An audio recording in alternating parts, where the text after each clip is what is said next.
Au nom d'Allah, le tout miséricordieux, le très miséricordieux.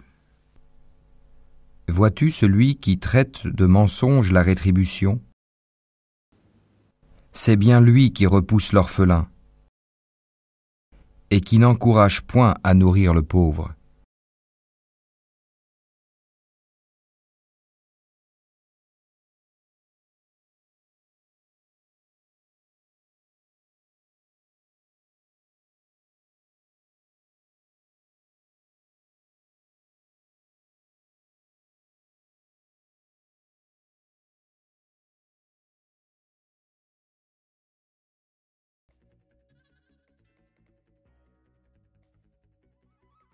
On est place de la République, devant le magasin GoSport, qui a installé des plots pour éviter que des gens s'installent, s'allongent devant leur magasin et viennent gâcher leur belle devanture.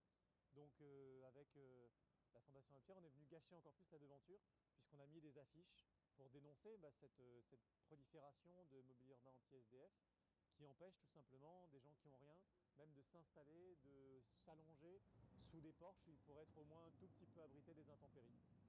La Fondation Abbé Pierre a organisé une cérémonie de remise de prix qui s'appelle les Pics d'Or, qui récompense les dispositifs anti-SDF de mobilier urbain qu'on peut croiser dans la rue. En fait, dans les grandes villes de France, depuis une vingtaine d'années, on voit une augmentation du nombre de personnes qui sont sans domicile. Ça a augmenté de 50% entre 2001 et 2012.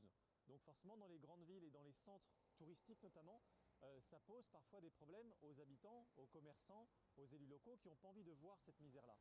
Et donc on voit se développer tout un tas de dispositifs, des grilles, des cages, des arrêtés anti-mendicité pour empêcher la visibilité des personnes qui sont sans abri et donc pour les rejeter un petit peu plus loin. En 1994, la France a aboli le délit de vagabondage par exemple. Donc c'est plus interdit d'être un vagabond, d'être un sans-abri, mais on a l'impression que ça a été reproduit en fait par d'autres moyens privés. Là c'est apparemment une copropriété privée qui a fait ça pour faire partir les personnes sans-abri. À Bruxelles, il y a beaucoup de bancs avec des arceaux, tu sais, qui empêchent les gens de se coucher. Donc ce qu'on a fait, c'est de refaire des assises planes sur ces bancs. Donc on vient avec des structures en bois qui sont du bois de récupération qu'on dépose sur les bancs. J'ai plus qu'à visser les trucs là. On veut juste interroger l'opinion publique, on veut interroger les gens sur le fait que ces dispositifs pullulent en ville. Nous avons certes créé l'homme pour une vie de lutte. Pense-t-il que personne ne pourra rien contre lui? Il dit « J'ai gaspillé beaucoup de biens ». Pense-t-il que nul ne l'a vu? Ne lui avons-nous pas assigné 2 yeux et une langue et 2 lèvres? Ne l'avons-nous pas guidé aux 2 voies? Or il ne s'engage pas dans la voie difficile. Et qui te dira ce qu'est la voie difficile? C'est délier un joug, affranchir un esclave, ou nourrir en un jour de famine un orphelin proche parent, ou un pauvre dans le dénuement. Et c'est être, en outre, de ceux qui croient et s'enjoignent mutuellement l'endurance et s'enjoignent mutuellement la miséricorde. Quant à l'homme, lorsque son Seigneur l'éprouve en l'honorant et en le comblant de bienfaits, il dit « Mon Seigneur m'a honoré ». Mais par contre, quand il l'éprouve, en lui restreignant sa subsistance, il dit « Mon Seigneur m'a avili ». Mais non, c'est vous plutôt qui n'êtes pas généreux envers les orphelins, qui ne vous incitez pas mutuellement à nourrir le pauvre, qui dévorez l'héritage avec une avidité vorace, et aimez les richesses d'un amour sans borne. Les vertueux boiront d'une coupe dont le mélange sera de camphre,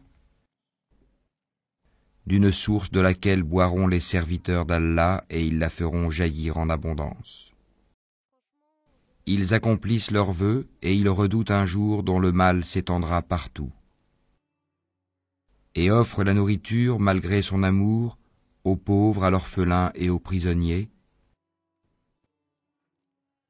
disant « C'est pour le visage d'Allah que nous vous nourrissons. Nous ne voulons de vous ni récompense, ni gratitude. Nous redoutons de notre Seigneur un jour terrible et catastrophique. » La bonté pieuse ne consiste pas à tourner vos visages vers le levant ou le couchant.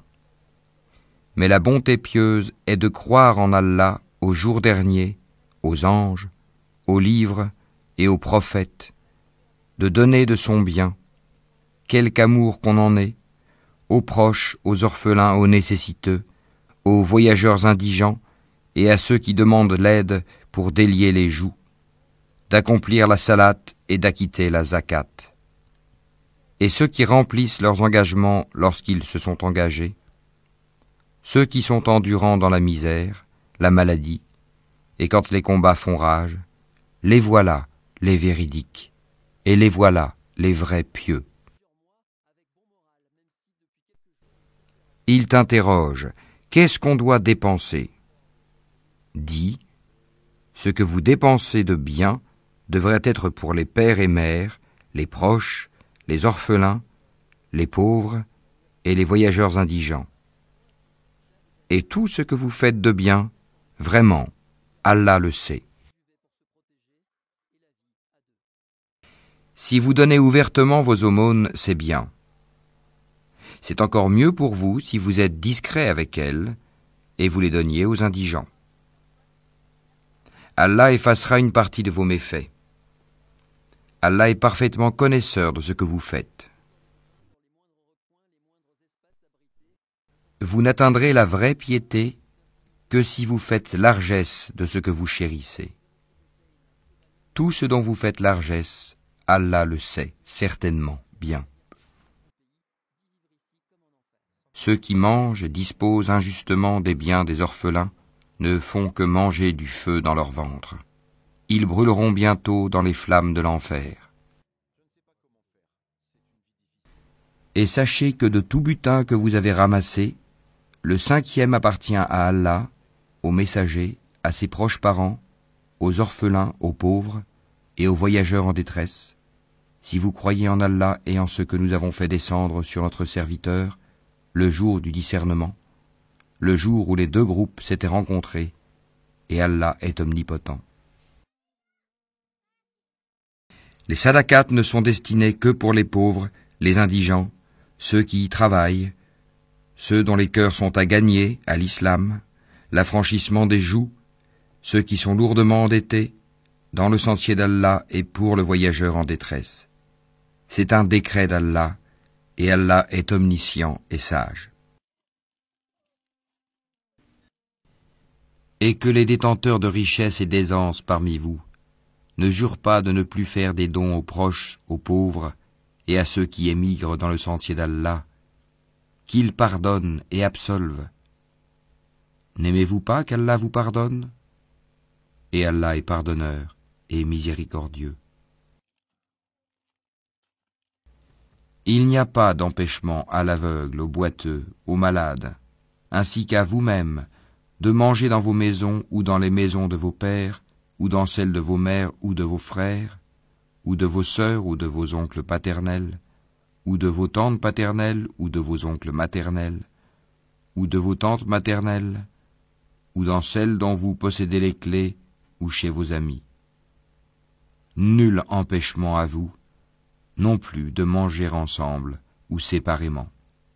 Quand donc vous entrez dans des maisons, adressez-vous mutuellement des salutations venant d'Allah, bénies et agréables. C'est ainsi qu'Allah vous expose ces versets, afin que vous compreniez. Donne donc aux proches parents son dû, ainsi qu'aux pauvres et aux voyageurs en détresse. Cela est meilleur pour ceux qui recherchent la face d'Allah, sa satisfaction, et ce sont eux qui réussissent.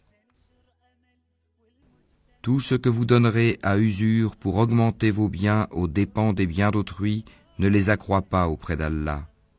Mais ce que vous donnez comme zakat, tout en cherchant la face d'Allah, sa satisfaction, ceux-là verront leur récompense multipliée. et n'approchez les biens de l'orphelin que de la façon la meilleure, jusqu'à ce qu'il atteigne sa majorité. Et remplissez l'engagement, car on sera interrogé au sujet des engagements. Et donnez la pleine mesure quand vous mesurez, et pesez avec une balance exacte. C'est mieux pour vous, et le résultat en sera meilleur. Et ne poursuis pas ceux dont tu n'as aucune connaissance. L'ouïe, la vue et le cœur, sur tout cela, en vérité, on sera interrogé. Et ne foule pas la terre avec orgueil. Tu ne sauras jamais fendre la terre et tu ne pourras jamais atteindre la hauteur des montagnes. Ce qui est mauvais en tout cela est détesté de ton Seigneur.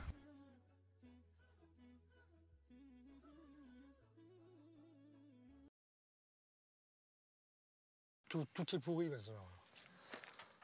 Et c'était pourri avant. Avant, c'était du temps des anciens propriétaires, deux frères, Charles et Frédéric. Ils vivent maintenant à 700 km de là, sur les côtes de la Manche. En vendant, il y a 5 ans, ils avaient pensé rembourser l'emprunt qu'ils avaient contracté. Mais ils n'ont jamais reçu le moindre loyer. On a eu un emprunt pour acheter cette auberge. Quand on l'a vendue, on devait rembourser une partie de cet emprunt, puisqu'on en avait amorti une partie.